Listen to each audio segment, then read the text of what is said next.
I had an idea for a screenplay. It's like Act 1, 2, 3. Ahab captures Moby Dick and they bond. And then in Act 2, Ahab teaches Moby Dick to retrieve. And in Act 3, Moby returns with a ship. Well, here's the thing, Walt. You could make a movie out of that. Totally. Do you see that as animation, or would that be a live action? I don't know. Good answer, Hank. I'm with you, Hank. I couldn't answer that one either. Lucky for me, I don't have to. All I have to do is say that in this episode, Grace, Hank, and Wally talk about writers, stories, aardvarks, crying, and more. Let's listen in. My favorite writer of the past, several decades, although I haven't read anything of hers lately, is Louise Erdrich. And I'm not someone who memorizes passages or, underlines things or anything like that. However, I have had on a bulletin board of mine for literally 35 years a quotation from one of her books, right? And this is the only one I've ever had. And it was so weird because literally today I was online. Someone posted something. There was this neat quotation about sewing, as it happens. And I looked down and it's from Louise Erdrich. That was really a weird coincidence. Because you're a sewist of some note. Well, of some note, yeah. But so not only was it about sewing, but it was the day that we were going to talk about writers. She's the only writer that I have ever, clipped a quotation from and have had it literally for 35 years. I just thought it was really, so that's odd. That goes into the paranormal. Yeah. Like we talked about in episode Yes. 3 or 4. Yes. Have you listened to all our previous episodes, Hank? I have not done my proper studying, no.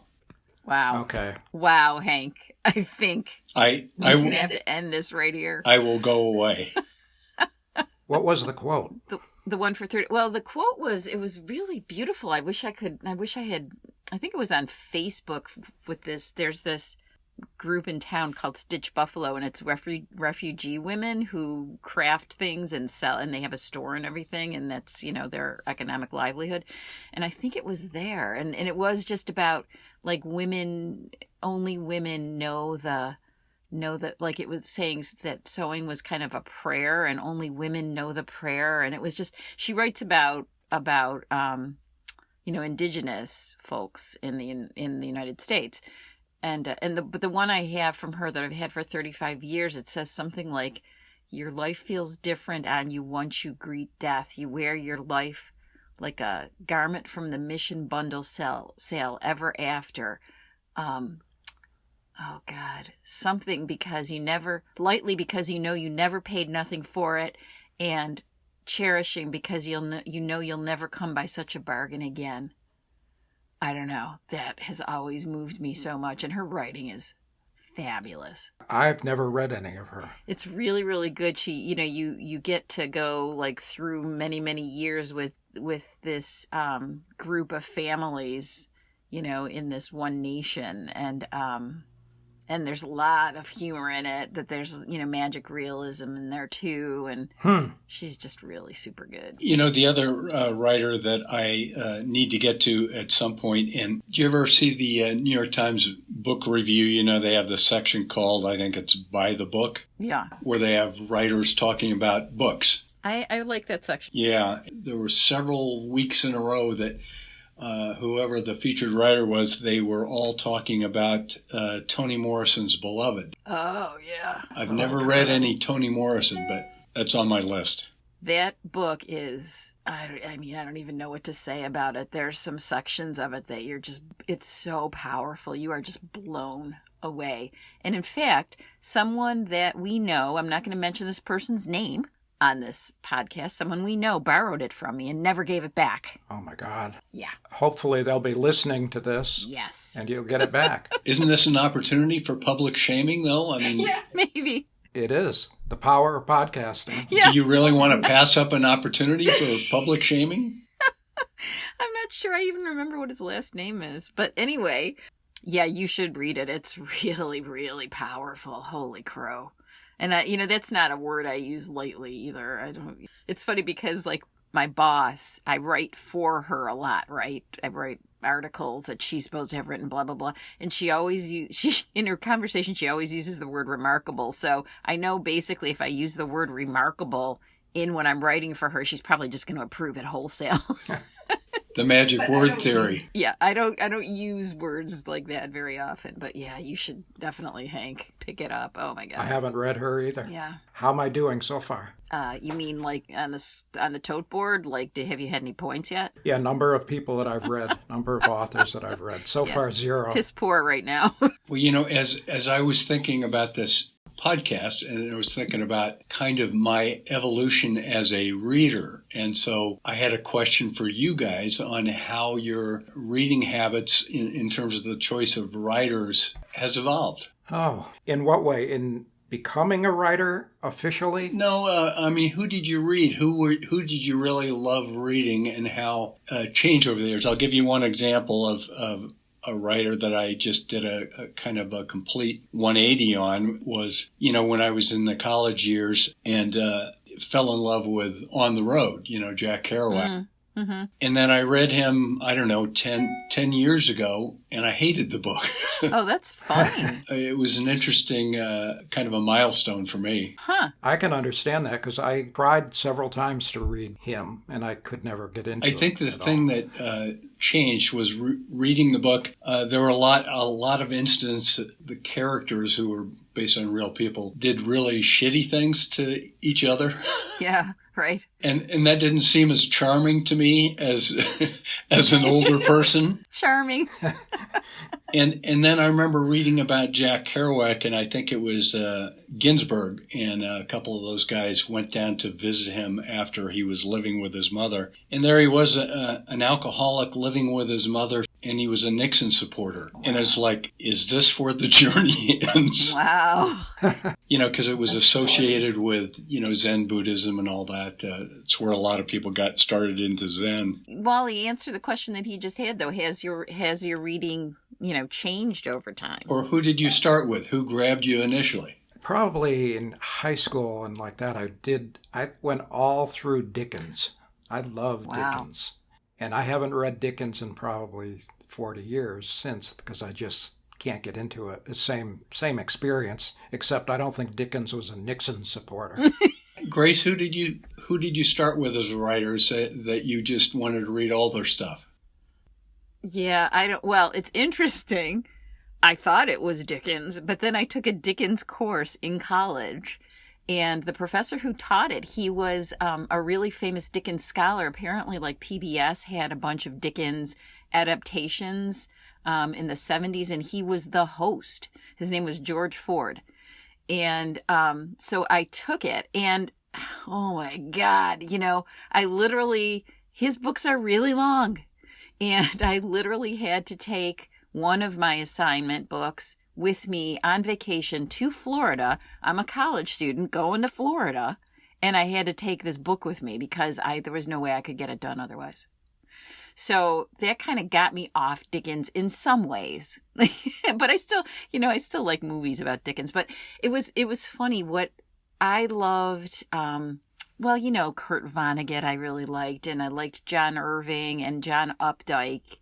And it's strange, after I got into grad school, and I don't even know if grad schools in English are like this anymore, but in grad school, they were really heavy into theory, right? And heavy into like international authors.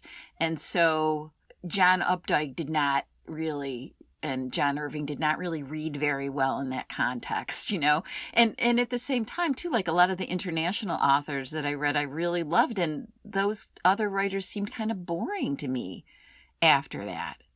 It was really interesting. I really haven't picked up those kinds of writers since then. You're not reading a lot of Walt Thomas and Hank Shaw anymore? Not really. The past 15, maybe even 20 years, I read predominantly nonfiction. And I don't know why that changed, but even then, like the fiction I tend to read now would be a lot of, more women writers, more like Asian writers. And then I'll read like trashy genre stuff like fantasy and horror. Before that, you switched mostly to nonfiction, or was it all fiction? Or It was. Before I switched to nonfiction, it was almost I couldn't read nonfiction. It was really strange. I don't know how the switch came about, but now that's almost all I read is nonfiction. But who? Well, it's not like I focus on one author. It's more like kinds of books. And I think it's just like lately it's comedy stuff. I think I've told Walt about Norm Macdonald's book that literally I peed my pants reading it. Yep. Right now I'm reading, Ileana Douglas, the actress. She's been in some Scorsese stuff, but she's in, a lot of things. Anyway, this is her kind of memoir book that I'm reading right now. She's a really good writer, actually. She's a super good writer. And before that, I read Parker Posey's book. And before that, I read The Making of Dazed and Confused and The Making of Goodfellas. And real, kind of scholarly work on Dr. Strangelove and how actually accurate it is in the portrayal of the military industrial complex and nuclear, the possibilities for nuclear war. It was really, so that's a lot of the stuff that I'm reading now. It makes me seem really like a lightweight. Yeah, and I'm reading that Pictures of a Revolution. It's so good. I'm like 20% in, and I keep thinking, I hope it lasts a lot longer. I know, you want it to last forever. Yeah. What about you, Hank? What are you reading right now? I was doing a little research and I came up with this historical book from the 70s called Small Town America. And it's a history of America from 1600s to the 1970s, told through what was happening in small towns. So it's kind of a very odd book, and it's like 400 pages. So I'm just so impressed with the guy's erudition that he could pull all this knowledge together. It is amazing when you read stuff like that. And it's interesting because he talks a lot, he quotes a lot of writers along the way in their discussions of what was happening in small towns. And he mentioned a writer who has always stuck in my mind, Willa Cather. Right. There was a line that I read, 50 years ago, where she described the wind moving through a wheat field as if the fields were running. And I just thought that was such a beautiful line, and it sort of reminded me of the writing of the woman who wrote News of the World, Walt, that sort of poetic approach to writing. Who wrote that? Paulette Giles. Highly recommended, Grace, News of the World. But her writing is really striking. It just jumped out at me. And then I read 3 or 4 other books. A couple of them were not as good, but that was really... Yeah, I've really also read a bunch of books about disease and public health and things. And because I've had... Now in what I'm doing for a living, I asked one of the professors I worked with for a good book about public health, and she gave me this really cool book about the cholera epidemic in London in the 1850s, and that was kind of the birth of epidemiology, essentially.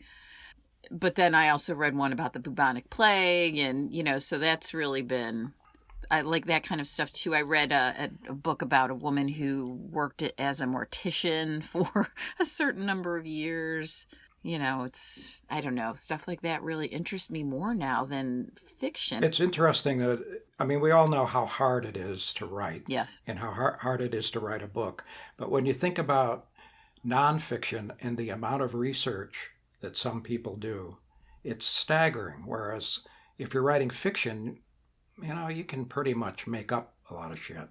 But epidemiology in 1850s, that takes over your life. It has to. You don't think fiction does that to writers too?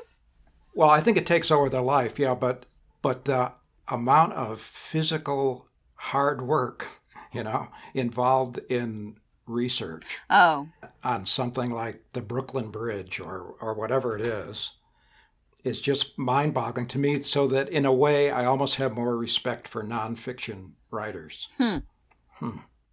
I would say I'm the opposite.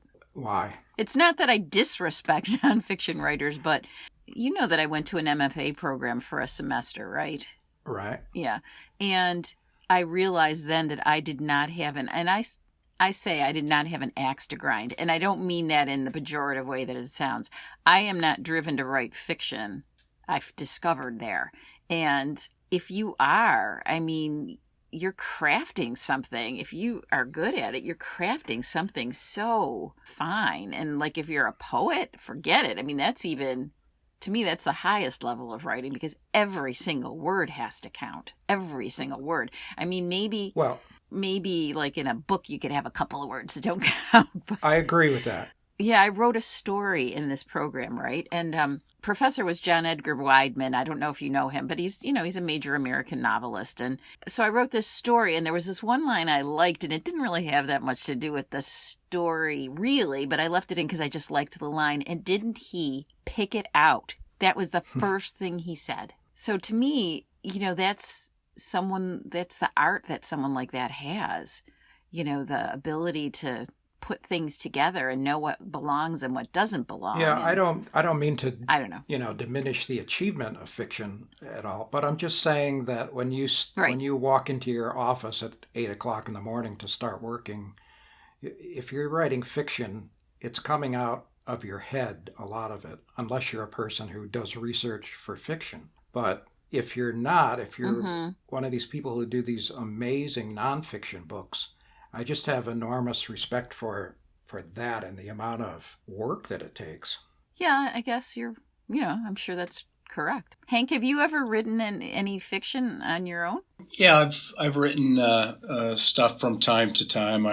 There was a period when my son was born that I wrote a bunch of kids' books. Got close to publishing a couple, but never made it all the way. What were they about? Ducklings, and bunnies? No, one was about a kid with a pet cloud. Oh, how cute. Was it tragic at the end? Because I would imagine clouds go away. Yeah, it was a toughly departure. To Hank's original question about who you read that made you want to write, is that basically your question, Hank? Well, kind of just because we're all writers here. As I was thinking about this discussion, and I was just thinking about all the writers that I had read over 50 years and just the progression, and how they change, and, after you get out of school and you're forced to read Thomas Hardy and so forth and Joseph Conrad. In high school, I read a book called Victory by Conrad, and it always stuck with me. And then I reread it about 10 years ago, and I said, I don't know why I like this book. And then I read Heart of Darkness, and I found it almost impenetrable to read. So it sounds like there's a trend there, Hank. First Kerouac, and then read it, and then you don't like it anymore. A few years go by, and you're sick of it. Yeah, but not always. But I think your tastes are continuously changing, right? I mean, there was a period of time when we all were enjoying Elmore Leonard. Grace, I don't know if you ever read Elmore, but he was so fun to read always in his more modern work, when he wasn't doing the Western stuff. That's true. There were a bunch of us reading Elmore at that period. And he was just so lively and stylistically so different than, say, a Joseph Conrad. I think I was my own inspiration. I hate to say that. You were your own inspiration. How does that work? Well, I think it was second or third grade. We had an assignment to write an essay about my favorite pet. And I didn't have any pets, so I wrote a story about my favorite pet lived in the garage, and it turned out at the end of the story it was an aardvark, because I thought aardvark was a funny word. So I got called to the head of the class, to the front of the class, to read, the story about my favorite pet, which was an aardvark, and the class erupted. It was different, Oh, how funny. And I realized at that point that you could write stuff and just make shit up. And that convinced me that could be a cool way to make a living. That was a moment of the light went on, that you could write and it could be funny and it could, make people happy. And so that was my self-inspiration. And I should just add for listeners that story is now available in a limited edition for $25.99. We can whip one up for sure. Yeah. Army the Aardvark. Oh, I can't wait to read that one. I have a memory like that too. I wasn't my own inspiration or anything, but I was in first grade and Martin Luther King had been assassinated, and my teacher asked us to write an essay about it, essentially just write about it. And I wrote an article, it wasn't a story. It was just, a first grade piece of whatever. And she sent me to the principal's office to read it to him. Mm-hmm. And that was like the first memory I have that writing, was something that like I could get praise for. So maybe to me that was more important than getting laughs or, making shit up. It was like, oh, I can get praised for this. Hank, what about you? What was like the genesis of your writing life? I don't know where it started. It started pretty early, just like with you guys. Kind of a school thing. I remember writing skits in junior high about drunk Santa Claus. Wow. I don't know if that was as original as the pet aardvark, but I got in trouble with the teacher though for bringing alcoholism into the junior high classroom. Oh, that's hysterical. So that's kind of the opposite. You got in trouble. That made you a rebel. Yeah, and that led directly to Kerouac, I guess. Yeah. But it was so fun in the 60s and 70s and 80s to discover the people like Kerouac, and we've all read Hunter Thompson, right? Right. I've read like his long form things. I haven't read like a book. If he was around to cover Trump, that would be great stuff. I can't even fathom that. He did a series of stories covering political campaigns, and I can't remember what year it was, but I remember one of them. It was like in Rolling Stone, right? Yeah, and I think he was pulling up to a presidential candidate's speech. He was a little concerned because his trunk was full of weapons. Oh, God. That was his whole thing, and you never know. Yeah. You never knew exactly how much was fictionalized versus him just being crazy. Yeah, it's true. He is one of those people where you're like, did this really happen? I've always wanted to watch, I think there's a couple of movies, right, based on his stuff. I know there's at least one. I haven't seen it, and I've always wanted to watch it. Yeah, there's a Johnny Depp, isn't there? Yeah. Like, that's the kind of stuff now that if I were going to read fiction, I mean, stuff that is at that level of, like, intensity. And I think that's why some of those writers that I liked when I was younger, they just weren't as intense as I wanted anymore. I mean, it's the same with music and movies. I mean, I love my action movies, right? I love the intensity. That's why I love horror movies, too. I just love the intensity. And it's not like I don't like other things, but, romantic comedies are my least favorite. So that maybe goes along that same. Well, you mentioned before something about you kind of gave up on fiction because all of them turned out to be angsty people. Well, they all turned out to be about bad families or bad divorces or bad relationships. Right. And I was like, I don't care about this anymore. Did you ever read Dennis Johnson? No, I know the name, though. What did he write? Walt, you've read some Dennis Johnson, haven't you? Yeah, I'm trying to... He wrote a series of stories that was actually turned into a movie, and it had Jesus in the title, and I'm blanking out. But what made me think of him, Grace, is that his writing style is kind of hallucinogenic. Oh, yeah, I'd probably like it then. And very, very charged. Mm-hmm. There was a guy earlier who did that when he was young, ended up writing Westerns, is Tom McGuane right back in the day. And Cormac McCarthy was in that period, too. Oh, my gosh, Cormac is amazing. Yeah, he is one of the writers where, maybe the only writer of fiction where I literally had to read some sentences more than once to get it. And it didn't make me dislike it. I liked it more for that. But holy crow. I mean, it's interesting. My son in his horror fiction class this year has to read The Road. And I was like, oh my God, one of the most depressing books you could ever freaking read. And the movie, too. I don't know if you saw the movie, but good, holy hell. I mean, so depressing. What are there books that you guys feel like changed your life or really your attitude towards things? The book that I wrote changed my life.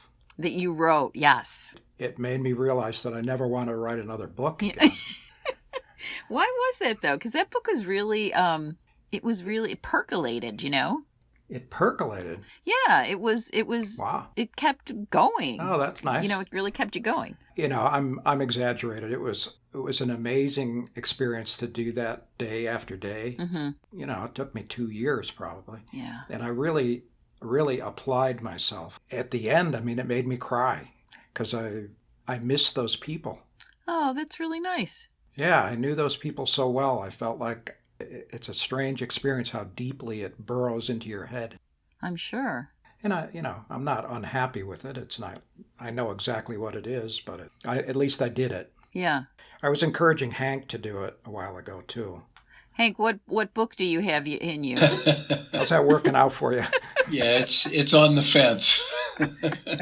Well, what have you been thinking about, Hank?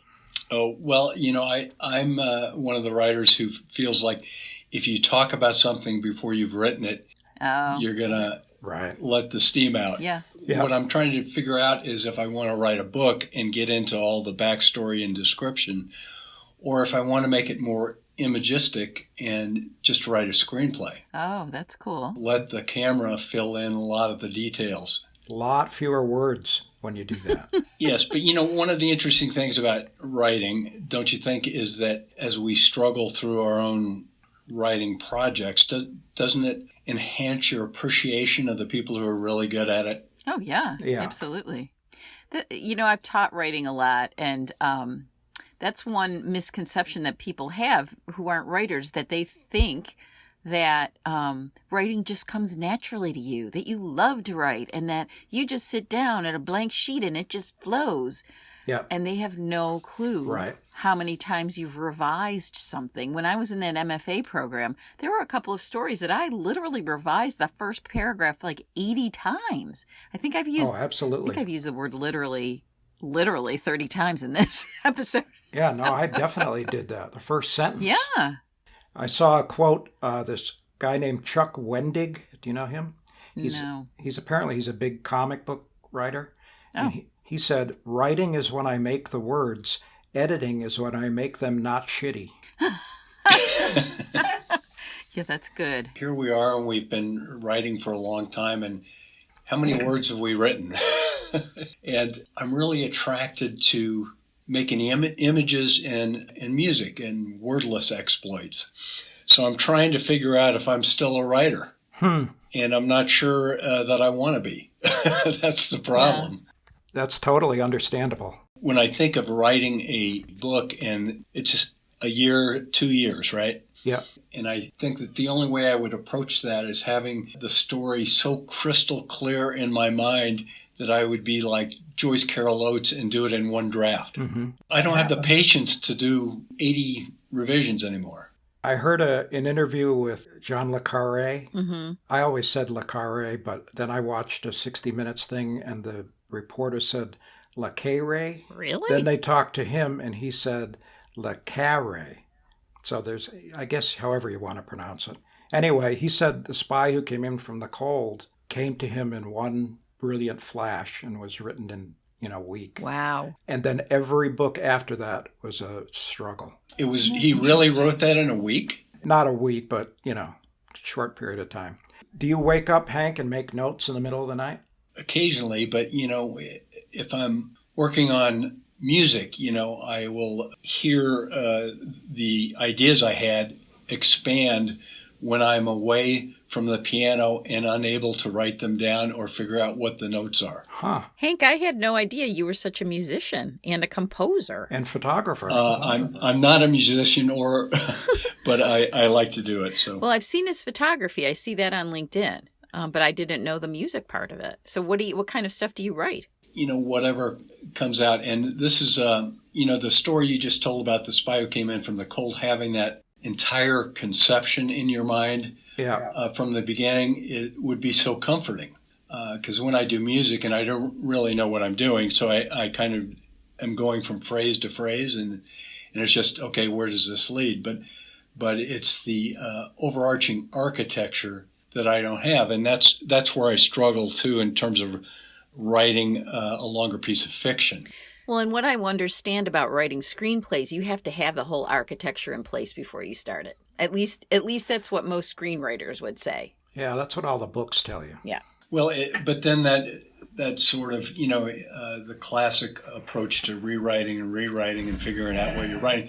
Because Elmore Leonard, right, I think he was a guy who just would set himself on a journey and didn't have a clear idea where he was going, and he didn't want to know in the beginning. I had an idea for a screenplay. It's like Act 1, 2, 3. Ahab captures Moby Dick, and they bond. And then in Act 2, Ahab teaches Moby Dick to retrieve. And in Act 3, Moby returns with a ship.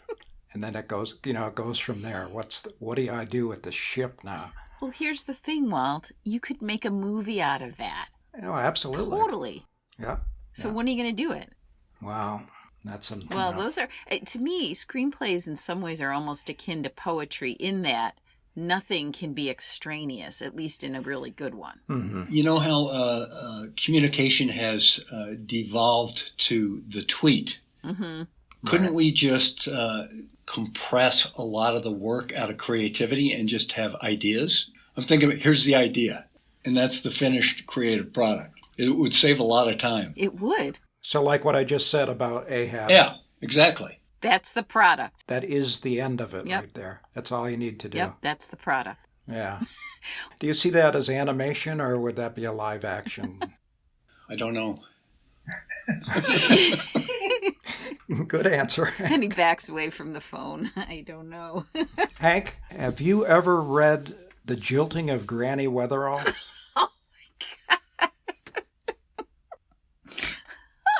Why does that title sound familiar? Well, that's what we'd like to know. It's exactly where we're going with this. This has been something that Grace has wanted to talk about for the last 4 podcasts. And I'm not going to bite on it this time, though. The Jilting of Granny Weatherall by Catherine Ann Porter.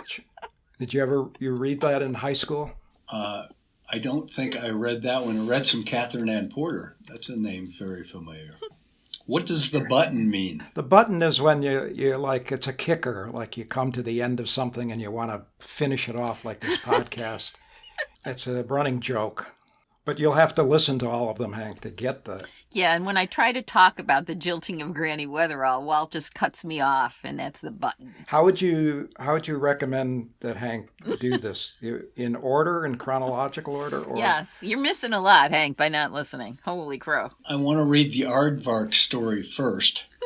Could you do a podcast and read it? Yeah, that would be good. It was printed in the newspaper. Really? Yeah, because it won a prize for that Oh, I love it. 4th grade or 3rd grade class. And Oh, how fun. yeah. And it was all downhill from there. Suddenly, a few years later, I find myself writing about the Xerox 5020 production printer. I remember that brochure, though, the Aardvark and the Xerox 5020. Writers traditionally procrastinate. Is there any other group, hobbyist or professional, that so much hates doing their craft, or at least sitting down and starting it? I feel like visual artists potentially, like maybe painters or sculptors, they could potentially have some of those feelings. Personality thing, though. I don't think it's a craft. You don't? No, I think it's an individual. The best response I ever heard to that was Tom McGuane. He was talking about the difficulties in getting himself to work. And so he had a little cabin behind his house up in Montana that he did his writing in. And the deal he made with himself is that he could go in there and he didn't have to write, but he couldn't do anything else for 4 hours. Oh, my gosh. When I recommend that people write, at least give it a try. It's because it all takes place in your head. You can go anywhere. You're completely in charge. It's a total mind trip. I would never recommend to anyone that they write. Really? Not even to see what it feels like?